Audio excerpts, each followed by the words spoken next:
The year is 1572. The dust of the steppes rises on the horizon like a storm cloud. But it is not a storm. It is something much worse. 20,000 warriors. The greatest cavalry force assembled in a generation. The same army that, just 12 months earlier, burned your city to the ground and slaughtered 80,000 of your people. And this time they're not coming for tribute. They're coming to finish the job. What happens next is one of the most stunning military upsets in human history. A battle so decisive, so brutally one-sided, that it shattered a centuries-old empire in 7 days. And almost nobody in the West has ever heard of it. To understand what was at stake at Molodi, you have to go back 300 years. In 1237, Batu Khan, grandson of Genghis Khan, swept into Russia like a force of nature. City after city fell: Kiev, Vladimir, Moscow, Ryazan. The Mongols left pyramids of human skulls as road markers. And then came the yoke, 2.5 centuries of annual tribute, enslaved children sent to the Khan's court, and the constant grinding humiliation of an entire civilization. Russia didn't just lose battles, Russia lost its identity. But in 1480, Ivan III, grandfather of our Ivan, finally refused to pay. The Mongols backed down.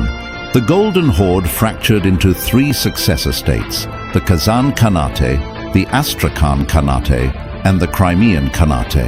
And those heirs never stopped believing Russia was theirs. Enter Ivan IV, born in 1530 into chaos.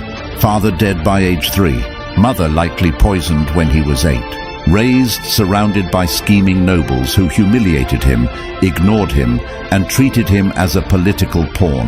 Most children break under that kind of pressure. Ivan calcified. At 16, he crowned himself Tsar, not Grand Prince, of all the Russias, deliberately invoking the legacy of Rome. In 1552, he personally led 100,000 men in the siege of Kazan, tunneling gunpowder beneath the city walls and detonating them in a thunderous explosion that changed everything. Astrakhan fell 4 years later. Russia wasn't a frightened principality anymore. It was an empire on the rise. But Ivan's brilliance came packaged with paranoia, and after his beloved wife Anastasia died, probably poisoned by his own nobles, that paranoia consumed him. The Oprichnina, his 6,000-strong black-robed secret police, terrorized Russia as surely as any foreign invader. He became Ivan the Terrible. The man who saved Russia was also destroying it from within. And then came 1571. Devlet Giray, Khan of Crimea and vassal of the Ottoman Sultan, marched 40,000 elite riders north. Ivan's commanders were incompetent. His forces were divided. The Tatars reached Moscow's wooden suburbs, set them ablaze, and within hours the entire city was a furnace. 80,000 dead. The Kremlin alone survived, a lonely stone island in a sea of ash. Devlet returned to Crimea trailing columns of slaves. He sent Ivan a message. Next year he would return. And this time he would finish it. Ivan did not sleep that winter. He studied maps. He interrogated spies. He executed the commanders who had failed him and replaced them with one man, Prince Mikhail Vorotinsky, a veteran of the Kazan Wars who had once been a prisoner of the Mongols and understood their tactics from the inside. Together they assembled everything Russia had: professional musketeers, Cossack mercenaries, armed peasants, and scraped together 25,000 men against 120,000, a 5-to-1 disadvantage. But Vorotinsky wasn't planning to fight a fair battle. He was planning a trap, and the centerpiece of that trap was something the Horde had never seen before: the Gulyai Gorod, the walking fortress. 3-meter-high wooden walls built in modular sections, each mounted on wheels. Loopholes cut at multiple heights for muskets and small cannons. When assembled, it formed a mobile fortification nearly a kilometer long, a fortress that could move, reposition, and then unleash devastating firepower from behind impenetrable cover. Vorotinsky chose his ground 60 kilometers south of Moscow, near the village of Molodi, where rivers, dense forests, and low hills would funnel the Horde's cavalry straight into the killing ground. He spent months drilling his men in one unbreakable rule: stay inside the walls, no matter what. Devlet arrived in late July 1572 with absolute confidence. When his scouts reported a small Russian force behind some kind of wooden structure near Molody, he made the decision that would destroy him. He attacked. On the first day, Russian cavalry lured 10,000 Tartar riders into a furious pursuit, then vanished through gates in the fortress wall.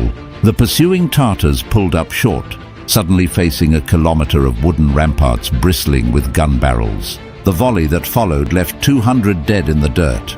The horde had never lost a pursuit. The psychological shock was immediate and profound. What followed was 6 days of pure carnage. Devlet threw wave after wave against the fortress. Cavalry charges, Janissary infantry, Ottoman artillery. Each assault broke against the walls and receded, leaving hundreds of corpses. By day 6, he had lost over 6,000 men. His supplies were nearly gone. His horses were starving. And then Vorotinsky struck.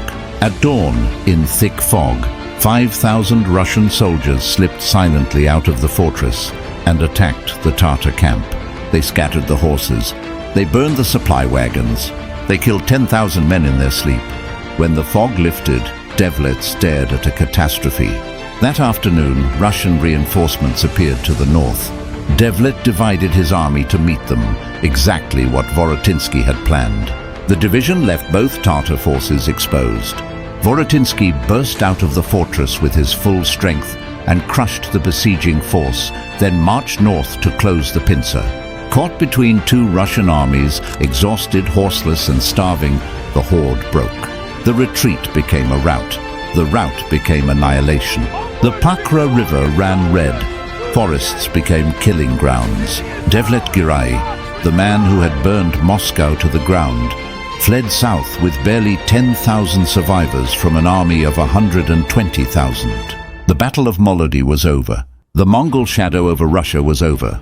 In 7 days, the most feared military force in Eastern Europe had been exterminated.